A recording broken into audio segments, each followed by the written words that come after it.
Good morning friends, त्रिके classes में आपका स्वागत है। प्रीवियस वीडियो में हमने हाफ वेव रेक्टिफायर्स के पैरामीटर डिस्कस किए थे। इस वीडियो में हम फुल वेव रेक्टिफायर्स के पैरामीटर डिस्कस कर रहे हैं। ठीक है, फुल वेव रेक्टिफायर दो प्रकार के होते हैं, एक तो centre tap full wave rectifier और दूसरा फुल वेव ब्रिज रेक्टिफायर। ठीक है, तो centre tap full wave rectifier के लिए हमें ट्रांसफार्मर की जरूरत गिरेगी। आपके सामने सर्किट डायग्राम निकाल के हैं। यहाँ पे दो डायोड्स और एक ट्रांसफार्मर लगा वाला है। ठीक है दोस्तों, रेक्टिफायर्स का कौन सा भी पैरामीटर्स निकालने के लिए लेने वाले इनपुट वोल्टेज की जरूरत होती है।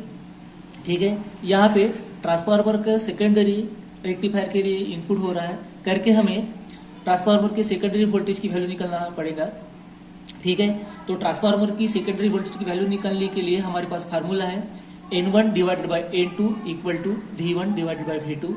इसे हम ट्रांसफॉर्मेशन रेशियो भी कह सकते हैं। उसमें क्या रहता है, ट्रांसफार्मर के टर्न्स का रेशियो इक्वल टू ट्रांसफार्मर के वोल्टेज का रेशियो रहता। ठीक है, यहाँ पे N1 is the primary turns of transformer, N2 is the secondary turns of transformer, V1 is the primary voltage and V2 is the secondary voltage. यहाँ diagram में हमने प्राइमरी वोल्टेज के लिए Vp और सेकेंडरी वोल्टेज के लिए Vs लिखा है। तो आप वैसा भी लिख सकते हैं, मतलब V1 की जगह पे आप Vp लिख सकते हैं और V2 की जगह आप Vs लिख सकते हैं। ठीक है, हमारे डीसी वोल्टेज निकालने के लिए जरूरी जो चीज है वो है सेकेंडरी वोल्टेज की मैक्सिमम वैल्यू। ठीक है, तो मतलब आपको VDC निकालने का है तो उसके पहले आपको सेकेंडरी वोल्टेज की मैक्सिमम वैल्यू निकालनी पड़ेगी। उसके लिए फार्मूला है Vm equal to √2 into V2। ठीक, बाद में हम एवरेज आउटपुट वोल्टेज और डीसी वोल्टेज इस फार्मूले से निकाल सकते हैं। VDC equal to 2Vm divided by pi और VDC इक्वल टू 0.636 Vm। ठीक है, एक बार आपने VDC निकाल लिया, मतलब डीसी आउटपुट वोल्टेज निकाल लिया, उसके बाद IDC आप ओहम्स लॉ का इस्तेमाल करके निकाल सकते हैं। उसके लिए फार्मूला है IDC equal to VDC divided by R, मतलब 0.636 Vm डिवाइडेड बाय R। और IDC के लिए एक दूसरा सेपरेट फार्मूला है IDC equal to 2Im by pi equal to 0.636 Im। ठीक है, एक बार हमें डीसी वोल्टेज और डीसी करंट इसकी वैल्यू मालूम हो गई, उसके बाद हम डीसी आउटपुट पावर निकाल सकते हैं। ठीक है, तो डीसी आउटपुट पावर के लिए हमारे पास फार्मूला है V square DC divided by R और I square DC into R और VDC इंटू IDC। ये तीन फार्मूले हैं दोस्तों। ये तीन फार्मूले से कोई भी एक फार्मूले का आप इस्तेमाल कर सकता है। ठीक है, डिपेंड करेगा कौन सी बात पे डिपेंड करेगा, वो डिपेंड करेगा आपके पास कौन सा डेटा अवेलेबल है। ठीक है, तो हम वैल्यू पुटअप करेंगे। V स्क्वायर DC मतलब 0.636 Vm bracket square divided by R और 0.636 Im bracket square into R और 0.636 Vm इंटू 0.636 Im। ये तीनों फार्मूले से कौन सा भी फार्मूला आप इस्तेमाल कर सकते हैं। उसके बाद में हम पावर ऑफ AC निकाल सकते हैं। पावर ऑफ AC मतलब AC पावर इन आउटपुट। ठीक है, अब पावर AC। ठीक है, तो पावर ऑफ AC निकालने के लिए हमारे पास फार्मूला है power of AC equal to V square RMS divided by R। तो यहाँ पे जो VRMS है, VRMS मतलब आउटपुट में मिलने वाला AC वोल्टेज की वैल्यू। ठीक है, तो फुल वेव रेक्टिफायर के लिए VRMS की वैल्यू है VRMS equal to Vm by √2 equal to 0.707 Vm and IRMS equal to VRMS divided by R equal to 0.707 Vm divided by R। एक बात ध्यान में रखिए दोस्तों, फुल वेव रेक्टिफायर के लिए आउटपुट में मिलने वाले AC वोल्टेज की जो वैल्यू है वो वैल्यू Vm बाय √2 मतलब 0.707 Vm ऐसी रहती, और हाफ वेव रेक्टिफायर के लिए वो वैल्यू Vm बाय 2 मतलब 0.5 Vm इतनी रहती है। ठीक है, ये जो डिफरेंस है हाफ वेव रेक्टिफायर और फुल वेव रेक्टिफायर इसका, तो आप ये बराबर नोट कर लीजिएगा। अब हम आउटपुट में मिलने वाले AC पावर की वैल्यू निकाल सकते हैं। ठीक है, तो AC power PAC equal to V square R M S divided by R, value put up करेंगे equal to 0.707 VM square divided by R. ठीक है, अब हम एफिशिएंसी निकालेंगे। Efficiency is the ratio of DC power to the AC power in output. ठीक है, तो इस डीसी पावर तो हम निकल चुके हैं और एसी पावर भी निकल चुके हैं। तो डीसी पावर की वैल्यू क्या आ रही थी, DC power equal to 0.636 VM bracket square divided by R and power of AC equal to 0.707 VM bracket square divided by R. ठीक है, जब हम वैल्यू पुटअप करेंगे तो आर आर कट जाता और यहाँ पे क्या मिलेगा आपको 0.636 VM bracket square divided bye 0.707 VM bracket square. ठीक है, तो efficiency of full wave rectifier is 81%। ठीक है, ये नोट कर लो दोस्तों, ध्यान में रख लो कि हाफ वेव रेक्टिफायर की जो एफिशिएंसी रहती वो फुल वेव रेक्टिफायर की एफिशिएंसी से हाफ रहती। मतलब हाफ वेव रेक्टिफायर की एफिशिएंसी कितनी आ जाएंगी, ज्यादा से ज्यादा 40.6% और फुल वेव रेक्टिफायर की एफिशिएंसी जो है वो कितनी आ रही है 81%। ठीक है, अब हम फॉर्म फैक्टर निकालेंगे। Form factor equal to VRMS divided by VDC, या वंस अगेन VRMS ये आउटपुट में मिलने वाले एसी वोल्टेज की वैल्यू है। ठीक है, तो VRMS equal to 0.707 VM divided by 0.636 VM। ठीक है, तो form factor of full wave rectifier is 1.11 या 111%। ठीक है, अब हम रिपल फैक्टर निकालेंगे। Ripple factor equal to under root F F square minus 1, value put up करेंगे। वैल्यू पुटअप करने के बाद हमें रिपल फैक्टर मिल रहा है 0.482 और 48.2%। अब हम ट्रांसफार्मर यूटिलाइजेशन फैक्टर निकालेंगे। TUF equal to PDC divided by 2VS into IS। यहाँ पे PDC मतलब पावर ऑफ DC है, VS मतलब ट्रांसफार्मर के सेकेंडरी वोल्टेज की वैल्यू है और IS मतलब ट्रांसफार्मर के सेकेंडरी करंट की वैल्यू है। ठीक है, तो VS तो वैसे हमने पहले निकाल चुके हैं, फिर भी VS का एक दूसरा फार्मूला है VS equal to VM divided by under root 2 equal to 0.707 VM। ठीक है, उसके बाद हम IS निकालेंगे। IS के लिए हमारे पास फार्मूला है IS equal to 0.5 VM divided by R। ठीक है, तो अब हम ट्रांसफार्मर यूटिलाइजेशन फैक्टर इजीली निकाल सकते हैं। जो ट्रांसफार्मर यूटिलाइजेशन फैक्टर का जो फार्मूला है वहां पे हम वैल्यू पुटअप करेंगे। ठीक, TUF equal to 0.636 square divided by 2 into 0.707 into 0.5। After solving we will get transformer utilisation factor equal to 0.5732 और 57.32%। ठीक है, अब हम पीक इनवर्स वोल्टेज निकालेंगे।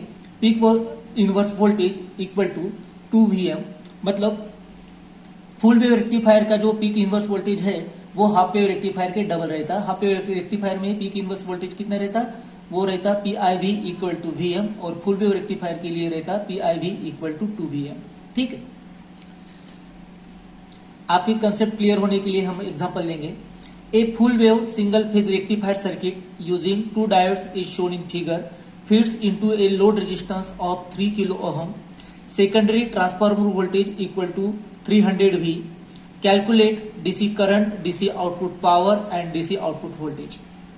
ठीक है, जैसे कि हमने बताया था रेक्टिफायर्स के कौन से भी पैरामीटर्स निकालने के लिए हमें रेक्टिफायर के इनपुट वोल्टेज की जरूरत पड़ेगी। यहाँ पे रेक्टिफायर को जो AC इनपुट मिल रहा वो हायर ट्रांसफार्मर सेकेंडरी से मिल रहा है करके हमें सेकेंडरी वोल्टेज की वैल्यू मालूम होना जरूरी है। वैसे तो आपके एग्जाम्पल में सेकेंडरी वोल्टेज की वैल्यू दे के ही है, कितनी है वो VS equal to 300 V, load resistance RL equal to 3 kilo ohm equal to 3000 ohm. ठीक है, तो अब हमारे पास VS तो अवेलेबल है, VS का इस्तेमाल करके हम मैक्सिमम वोल्टेज ऑफ सेकेंडरी की वैल्यू निकाल सकते हैं। ठीक है, उसके लिए जो फार्मूला है वो फार्मूला है VM equal to VS into under root 2। After putting the value we will get VM equal to 424.26 volts. एक बार VM निकल लिया फिर हम IM भी निकाल सकते हैं ओम्स लॉ का इस्तेमाल करके। IM equal to VM divided by R, value put up करेंगे। VM की वैल्यू कितनी आई थी 424.26 डिवाइडेड बाय R की वैल्यू कितनी है 3000। ठीक है, मतलब 424.26 divide by 3000 equal to 0.14 ampere. ठीक है, मतलब हमें Vm की वैल्यू मिली वो कितनी थी 424.26 वोल्ट एंड Im की वैल्यू मिली इक्वल कितनी है वो 0.14 एम्पियर। ठीक है, Im की वैल्यू मालूम हो जाने के बाद हम डीसी आउटपुट करंट निकाल सकते हैं। उसके लिए क्या फॉर्मूला है, IDC equal to 2Im by pi, value put up करेंगे इक्वल टू 2 इंटू 0.14 जो Im की वैल्यू पहले निकाला था, Im मतलब 0.14, ठीक है, डिवाइड बाय पाई, तो उसका आंसर आ रहा है IDC equal to 0.09 ampere. IDC की वैल्यू मालूम हो जाने के बाद हम VDC निकाल सकते हैं ओहम्स लॉ का इस्तेमाल करके। VDC equal to IDC into R, value put up करने के बाद हमें VDC की वैल्यू आ रही है VDC इक्वल टू 270 वोल्ट्स। देखो दोस्तों, एक सीक्रेट बात आपको बता दे रहा हूं, आपको पावर ऑफ डीसी या VDC या IDC निकालने का है। आप पहले VDC भी निकाल सकते हैं, पहले IDC भी निकाल सकते हैं, लेकिन मेरा एक सजेशन रहेगा आपको, ये सीक्वेंस आप ऐसे रखिए, जैसे सबसे पहले आप सेकेंडरी वोल्टेज की वैल्यू VS निकालिएगा, ठीक है, उसके बाद आप VM निकालिएगा, VM निकालने के बाद IM मतलब मैक्सिमम वैल्यू ऑफ करंट निकालिएगा, IM कैसे निकालेंगे आप, IM equal to VM divided by R, इस फार्मूले से निकाल सकते हैं आप। ठीक है, मतलब हमारे पास Vm की भी वैल्यू रहेंगी और Im की भी वैल्यू रहेंगी, लेकिन आप पहले Vm की वैल्यू का इस्तेमाल करके VDC मत निकालिएगा, आप पहले Im की वैल्यू का इस्तेमाल करके आप IDC निकालिएगा। और वो कौन से फार्मूले से, IDC equal to 2Im by pi, ये फार्मूले से पहले IDC निकालिएगा, बाद में ओहम्स लॉ लगा के आप VDC निकालिएगा।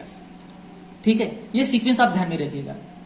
कोई रीजन है वो थोड़ा सा डीप जाना पड़ेगा वो रीजन समझने के लिए, सिर्फ ये बात आप ध्यान में रखिएगा। पहले आप क्या करेंगे, पहले आप Vm की वैल्यू निकालिएगा, उसके बाद Im की वैल्यू निकालिएगा, Im की वैल्यू निकालने के बाद आप VDC मत निकालिएगा, आप पहले IDC निकालो। ठीक है, IDC कौन से फार्मूले से निकालेंगे आप, 2Im बाय पाई, इस फार्मूले से IDC निकालिएगा, बाद में आप ओम्स लॉ का इस्तेमाल करके VDC निकालेगा। ठीक है, IDC मालूम हो जाने के बाद आप VDC कैसे निकालेंगे ओम्स लॉ का इस्तेमाल करके, VDC equal to IDC into R, ये फार्मूले का इस्तेमाल करके आप VDC निकाल सकते हैं बाद में। ठीक है, आए ध्यान में। अब मैं पॉइंट पे आता हूं। अब हमारे पास VDC और IDC दोनों अवेलेबल है। अब हम DC आउटपुट पावर निकालेंगे। DC आउटपुट पावर के लिए हमारे पास 3 फार्मूले हैं। कौन कौन से फार्मूले थे, पहले बताया था मैंने, V square DC divide by R, दूसरा फार्मूला है I square DC into R, और तीसरा फार्मूला है VDC इंटू IDC। आपके पास अभी VDC भी अवेलेबल है, IDC भी अवेलेबल है, आप कोई सी भी एक फार्मूले का इस्तेमाल कर सकते हैं। ठीक है, तो power of DC equal to V square DC divide by R, ये फार्मूले का हमने इस्तेमाल किया। तो वैल्यू पुटअप करेंगे, उसके बाद हमें पावर ऑफ DC मिल रहा है 24.3 वैट्स। अब हम AC पावर निकालेंगे। AC पावर के लिए फार्मूला क्या है, AC power equal to VRMS square divide by R। ये जो VRMS है वो आउटपुट में मिलने वाला AC वोल्टेज है। ठीक है, तो उसकी वैल्यू है, हमने पहले डिस्कस किया था उसके बारे में, VRMS equal to 0.707 VM bracket square divided by R। ठीक है, वैल्यू पुटअप करेंगे। After solving we will get PAC equal to 29.99 equal to 30 watts. ठीक है, अब पावर ऑफ DC मिल गया, पावर ऑफ AC मिल गया, और अब हम एफिशिएंसी इजीली निकाल सकते हैं। एफिशिएंसी के लिए हमारे पास फार्मूला है efficiency equal to power of DC divide by power of AC। Power of DC और पावर ऑफ AC की वैल्यू पुटअप करेंगे। पावर ऑफ DC की वैल्यू कितनी थी 24.3 and power of AC equal to 30। Value put up करने के बाद हमें एफिशिएंसी मिल रही है 0.81 और 81%। ठीक है, अब हम फॉर्म फैक्टर निकालेंगे। Form factor equal to VRMS divided by VDC। VRMS की वैल्यू थी 0.707 VM एंड VDC की वैल्यू थी 270। ठीक है, after solving we will get form factor equal to 1.11। Now we will draw ripple factor RF equal to √FF square minus 1। After putting the value we will get ripple factor equal to 0.4817। ठीक है, equal to 0.482। ठीक है, और 48.2%। अब transformer utilization factor निकालेंगे। Transformer utilization factor equal to power of DC divide by 2 VS into IS। पहले हमने बताया था VS की वैल्यू कैसे निकालने की है और IS की वैल्यू कैसे निकालने की है।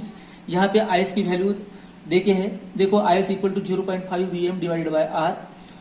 After putting the values and solving we will get IS equal to 0.0707 ampere. ठीक है, अब ये वैल्यू ट्रांसफॉर्मर यूटिलाइजेशन फैक्टर में डाल देंगे।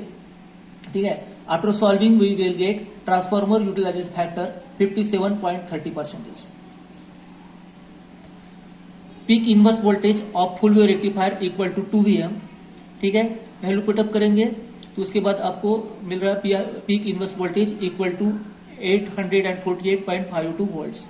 ठीक है दोस्तों, इस वीडियो के बारे में आपके कोई कमेंट्स हो या कोई सजेशन हो तो आप बता सकते हैं। ये वीडियो आपको कैसा लगा या आप जरूर बताइएगा। अगर आपको ये वीडियो अच्छा लगा होगा तो आप लाइक कर सकते हैं और आप सब्सक्राइब कर सकते हैं। ठीक है, तब तक के लिए जय हिंद, गुड बाय।